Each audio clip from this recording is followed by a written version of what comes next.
San Jose police are now free to arrest a certain few people in the Rock Springs neighborhood for merely associating with one another.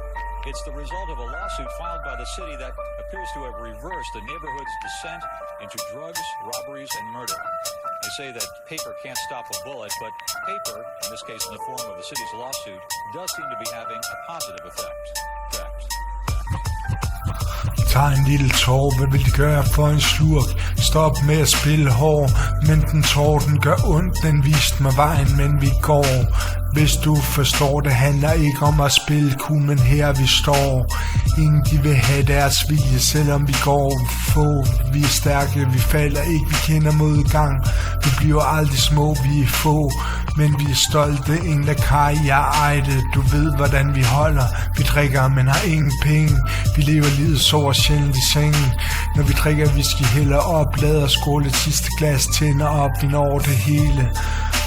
Kender til livets mørke sider, men du græder ikke, ser et arbejde. Derfor kender du mit shit, ingen nikker, det her er ejde. Vi tager det som det kommer, ingen guldstænger, men vi lever og vi drømmer. Så vi sidder på baren, cigaren i hånden, musikken spiller højst, men hævet glas sammen. Hvis du får smagen, vil jeg drikke sød mælk, men nu kender jeg gamet og mærker, hvordan det gælder. Vi drikker, men har ingen penge. Vi lever livet, sover sjældent i sengen. Når vi drikker whisky, hælder op, lader skåle, et sidste glas, tænder op, får natten til det hele.